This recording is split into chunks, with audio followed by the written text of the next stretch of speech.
New videos every day. What kind of relationship are you in? Good, bad, or none? The problem is that we don't know what to do. We're caught in a situation that we have to figure out what went wrong, and we're blaming each other. And maybe sometimes it's us that's at fault, not the other person. The problem is we don't know where to start, what to do. A good relationship is not that hard to do if you have the right tools and techniques. If I ask you to drive to a town that you've never been to before, you wouldn't jump in your car and start driving off in any direction. You'd stop and get directions, you'd GPS, you'd Google Map, you'd do something to find a way to get there. In a relationship, we just go blindly through life using hormones, or we use instinct, or just wing it as we go. And no wonder it ends in disaster for so many people. We're either in a no relationship because we can't stand anymore to be disappointed, or in a bad relationship we don't have convenience, or we're just lost. Having a fulfilling and satisfying relationship is not that difficult. It's no more difficult than I mentioned earlier about driving to a new town. If you have directions, a GPS, or a map, it's not that difficult. A satisfying and fulfilling relationship is actually only made of three parts: chemistry, compatibility, and consistency. My name is Ronnie Pace, and I wrote the book, The 3 C's. And today we're going to talk about the book and what's contained in the book to describe more in detail about the 3 C's: chemistry, compatibility, and consistency. The first C, chemistry, is that spark, that magnetism, that change in your hormones that you see someone across the room and you're just compelled to go talk to them. We've all seen it, we've all done it, we've all had it. Unfortunately, chemistry is the one thing of the 3 C's that is not sustainable without the other two, compatibility and consistency. If you work on the other two, chemistry stays alive and flourishes throughout the relationship. And you see people today that still have that chemistry that have been married 20, 30, 40 years. Yet you see people who have been married less than a year and they've lost it already. It's not they didn't initially have it, it's just they didn't sustain it with the compatibility and the consistency components of the 3 C's. The second C, compatibility, is made of 5 parts: emotional, intellectual, physical, spiritual, and sexual. Emotional compatibility is one of my favorite because to me that's where we really determine conflict resolution issues. We learn how to deal with problems and not melt the relationship down because we disagree about something. Emotional compatibility also has to do with what your parents did as you grew up, to see what they did with their problems. Did your parents talk? Did they go in private rooms?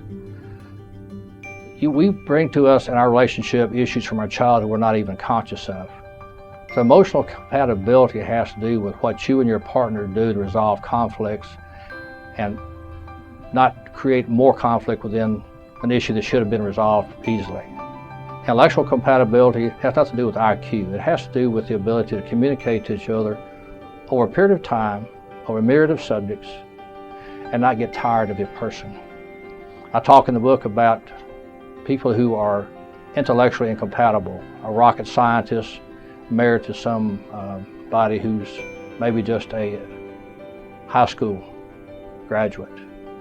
Not saying that can't be compatible, but they have to understand that at some point in time they may have an issue come up that the person who is not as in the brain trust, such as a rocket scientist, can't communicate to someone whose educational level does not match his own. Somebody feels like they're being talked down to, somebody feels like they're being talked up to. Another compatibility issue is physical.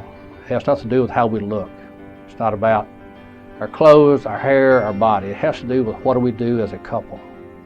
Do we bike, hike, walk? Do we hold hands, not hold hands? What's our touchy-feely physical compatibility issues? It has nothing to do with anything but how we have proximity or how we don't have proximity. If you're a marathon runner, your partner hates to run, it's okay to be incompatible in terms of what you do as long as you accept the other person's choices. Compatibility is not cloning. Compatibility is being able to accept the other person's difference in your own and be happy with it. Spiritual compatibility is something that is personal to lots of people. They feel that they have to be married to a person of like beliefs. That's one I leave up to you to determine on your own. If you're a believer and you're coupled with a non-believer, I suspect there's going to be discord because one of you wants to change the other and it's a constant source of confusion and strife. You have children in the mix. They're going to go to church, not go to church. They're going to pray, not pray. So spiritual is one you have to just consider that you have to deal with on your own level. Sexual compatibility, everybody wants to talk about that first. I suggest you talk about the first 4 things you resolve that you're emotionally, intellectually, physically, and spiritually compatible before you talk about sexual compatibility. If you have the first 4 things that you're compatible with, sexual compatibility will take care of itself. You'll find that the sex you thought before was great will become better because you now have a trust factor. You have a 4 points that you touch this person and they touch you. So compatibility is where the ability to maintain your chemistry is paramount. The third C, consistency, is simply stated as doing the same thing you did when you were dating, or when you were engaged, before you had committed to the relationship or became married. If you're the kind of person who went out with your wife to the opera, or you're the kind of woman who went with your husband duck hunting or deer hunting, and then you get married and you walk in and say, guess what, I'm never going to hunt another deer or duck in my life, or I'm never going to go to the opera again, that's bad. Because you now destroyed the level of trust that you built over the months of dating and courtship. They don't know who you are anymore. They assume that you did what you did because you wanted to, not because you had to. If you walk in with a greasy t-shirt, green teeth, and hair not combed and not shaved, and in other months in your life you've been shaved and clean teeth and t-shirts, shame on you again. And women, if you walk in with curlers in your hair, face made up, and fuzzy pink house shoes, and you never did that before until you got married, shame on you as well. Consistency is what you have to do to let the person know who you are. They married or got committed to the person by which you appeared to be for all those months and years that you were dating or engaged. Don't surprise them. Don't go to bed looking like Bo Peep and wake up and tell the hunt. As I mentioned earlier, compatibility has 5 parts. Each of those 5 parts has to be in the relationship for it to work. Any one of the 5 that falls off either has to be corrected, or a relationship needs to be ended, or accept the fact you can be miserable the rest of your life with somebody. If you take the book in its concept of 3 C's, you have to have chemistry, you have to have compatibility, you have to have consistency, and all of its entirety. If you have 2 of the 3, that's not enough to sustain the other one. No matter which one you take out of the equation, it's doomed to fail. You have to maintain all 3 of the C's to have your relationship be what it can be, that you expect it to be and you want it to be. A lot of relationships are doomed to failure from the beginning. In future videos, we'll be discussing the compatibility issues in more detail to give you the tools to find the person by which you're most compatible with. By so doing, you can avoid this doomed to failure from the get-go that we all seem to be suffering from.